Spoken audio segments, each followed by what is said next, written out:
Édulcorants, et oui, parce que si vous êtes accro au sucre, vous croyez peut-être qu'en mangeant des édulcorants à la place du sucre, tout va aller mieux.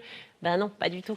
C'est ça, hein, j'ai bien compris. C'est bien, Virginie, c'est bien. Vous avez effectivement tout compris. Effectivement, aujourd'hui, on sait que la moitié des Français sont en surpoids et un tiers des Français sont obèses. On atteint les chiffres des États-Unis et on sait que le grand responsable de cette obésité et du surpoids, c'est le Sucre. sucre, effectivement. Et le sucre a la particularité de provoquer une très grande dépendance, plus puissante que la cocaïne, paraît-il, parce qu'il paraît que les expériences ont montré que si on mettait une souris dans une cage avec de la cocaïne ou du sucre, eh ben la souris devenait plus rapidement attirée et addicte au sucre qu'à la cocaïne. Donc, et ça, les industriels l'ont bien compris, ils mettent du Exactement, sucre partout, du coup. Parce que si vous voulez vendre davantage de produits, eh bien, il suffit de rajouter du sucre dans les sodas, dans les pâtes à tartiner, dans les confiseries, dans les plats préparés, etc. Du coup, à quoi ça sert les édulcorants?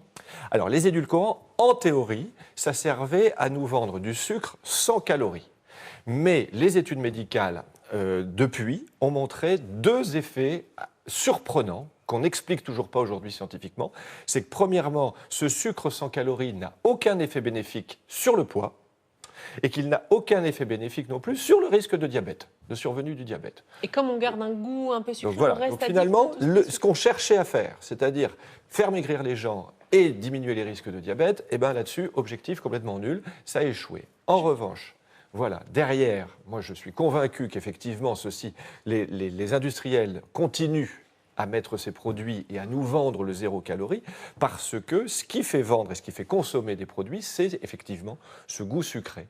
Donc plutôt que de nous habituer petit à petit à diminuer le sucre dans les sodas, on pourrait très bien inventer un soda avec 5% de sucre en moins tous les ans pour nous déshabituer du goût sucré, qui serait évidemment complètement inintéressant pour les industriels, puisque les gens en consommeraient de moins en moins, et puis à la fin, ils finiraient... donc, c'est pas à eux de faire ça, du coup. Donc, c'est pas à eux de faire ça, et puis comme nos politiques sont, à mon avis, un petit peu... On dit plus corrompus, on dit... Frileux. Ils sont frileux. Frileux, voilà. On dit pas corrompus, on dit frileux, c'est ça? Norbert nous dit, le sucre est addictif, je n'arrive pas à me passer d'édulcorants, je suis diabétique, je prends des édulcorants et pas de sucre. Eh bien, Norbert illustre totalement mon propos, parce qu'effectivement, c'est ça, c'est que les industriels jouent sur cette addiction, et plutôt que de diminuer la quantité de sucre dans les aliments, eh bien, continuent à nous donner des aliments qui sont au goût hyper sucré, et font que le consommateur en consomme toujours et encore, et finalement, on s'est même rendu compte pour les édulcorants à 0 calorie, parce que vous verrez sur le site internet la chronique que j'ai écrite sur les différents édulcorants, il y en a qui ont 0 calorie,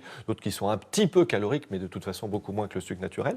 Eh bien, les industriels jouent là-dessus, sur le 0 calorie, mais qui font que les consommateurs prennent ces produits-là et ensuite restent dépendants au sucre. Et comme le cerveau a été leurré, eh bien, ensuite, il a envie de continuer à manger et à reprendre du vrai sucre. Il y a quand même des édulcorants, parce qu'il y a les édulcorants chimiques, effectivement, on retrouve tout ça hein, sur le site internet, mais il y a aussi les édulcorants dits plus naturels, j'en sais rien, le sirop d'agave, la stevia, on s'imagine que ça c'est plutôt bon pour la santé. Merci Virginie de me poser la question, parce qu'effectivement, on a parlé effectivement de l'effet complètement nul sur l'amincissement et sur les risques de diabète. Il y a eu des centaines d'études aujourd'hui qui se battent pour savoir si ces édulcorants sont nocifs ou pas. Aujourd'hui, on ne peut pas le savoir parce qu'il y a autant d'études qui montrent que c'est cancérigène, neurotoxique, etc., que d'études qui montrent que c'est inoffensif.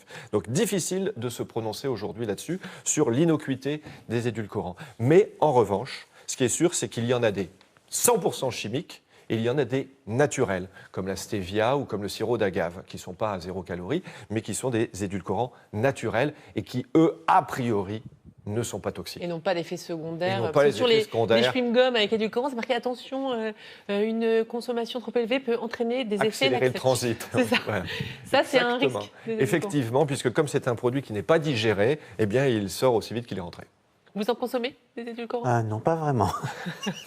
Vous non plus, Axel, pour garder la ligne? Oui, jamais. Non, jamais d'édulcorant. Du sucre non plus. De sucre. Parfois. Du sucre. Ça fait grossir. Donc le but du jeu, si vous voulez entretenir votre santé, éviter d'avoir du diabète et du surpoids, eh bien reconsultez les chroniques qu'on a faites ici depuis 2 ans sur le sucre. On va faire un best-of de Rodolphe. Un best-of de Rodolphe qui n'est pas content et qui vous incite à manger donc des index glycémiques bas. Consultez sur Internet le tableau des index glycémiques.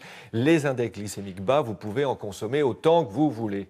Voilà. Une bonne nouvelle, merci beaucoup Rodolphe. Vous voyez qu'on peut manger quelque chose. Sur le plateau, on part tout de suite retrouver Christine Defurne et Jean-Marc.